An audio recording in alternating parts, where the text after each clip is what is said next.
Sir అంటే social మీడియాలో ఎక్కువగా కొన్ని గాసిప్స్ వినిపిస్తూ ఉంటాయి సార్. అంటే ఈ పలానా హీరో ఈ సినిమా మిస్ చేసుకున్నాడు, ఆ సినిమా మిస్ చేసుకున్నాడని. అంటే అతడికొచ్చేసరికి అంటే పవన్ కళ్యాణ్ గారు ఫస్ట్ ఈ స్టోరీ విన్నారు. కొన్ని కారణాల వల్ల చేయలేకపోయారని గాసిప్పు.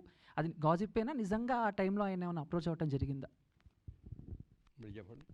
సో ఫస్ట్ అతడు సినిమా కథని పవన్ కళ్యాణ్ గారు విన్నారు అనేది సోషల్ మీడియాలో ఎప్పటి నుంచో నడుస్తున్న నాకు అది తెలియదండి, గాసిప్పేనా? అది నాకు నిజమేనా? తెలీదు.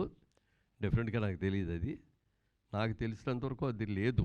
మరి తర్వాత వచ్చి పుట్టించిన మాట ఏమో నాకు తెలియదు. కానీ ఈయన చాలా కథలు ఉంటాయి. శోభన్ బాబు గారిని ఏ సినిమా ఇది, పొట్టేలు పూర్ణమ సినిమాకి దేవర్ గారు అడిగారు, ఇట్లా పొట్టేలు పూర్ణమ నువ్వు సినిమా తీసాం, ఆ సినిమాలో మీరు వెయ్యాలి సినిమా అంటే, ఆయన సినిమా చూసో సినిమా కథ వినో నాకు ఇంపార్టెన్స్ ఇవ్వలేదు, ఇది హీరోయిన్ ఇంపార్టెన్స్ సినిమా వద్దు అన్నాడు. అనుకోకుండా అది నాకు వచ్చింది, పెద్ద హిట్ అయింది, సూపర్ హిట్ అయింది అది. అంటే ఇప్పుడు త్రివిక్రమ్ గారు మీకు సబ్జెక్ట్ చెప్పేటప్పుడే మహేష్ బాబుతో అనేటువంటిది కన్ఫామ్ చేసుకొని చెప్పారా, ముందు సబ్జెక్ట్ విన్న తర్వాత కన్ఫామ్ అయ్యారు? ముందు కథగానే చెప్పారు ఆయన.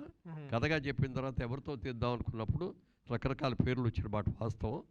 కానీ ఫైనల్గా మరి అప్కమింగ్ అప్పుడు చాలా మంచి, ఎందుకంటే కృష్ణ గారి అబ్బాయి అనేది ఒక ఇమేజ్, చైల్డ్ ఆర్టిస్ట్గా దగ్గర నుంచి అద్భుతంగా చేసిన ఎక్స్పీరియన్సు, తర్వాత అప్పటికి కొన్ని సినిమాలు మంచి హిట్ సినిమాలు వచ్చినాయి కొన్ని, ఇవన్నిటితో చూసుకొని సినిమా బడ్జెట్ కూడా పెద్ద బడ్జెట్ సినిమా అవుతుంది కాబట్టి మహేష్ బాబుని పెట్టుకుంటే బాగుంటుంది అనే ఆలోచన మేము అందరం కలిసి కూర్చోనుకొని ఆ విధంగా మహేష్ బాబుని వెంటనే దొరికినాయండి డేట్లో అప్పుడు? వెంటనే ఇచ్చారు. అంటే అడ్వాన్స్గా ఈయన ఆ సినిమా చేసి వస్తానన్నారు కదా, అందుకని ముందే అడ్వాన్స్ కంటే ఒక 2 months బిఫోర్ అంతే.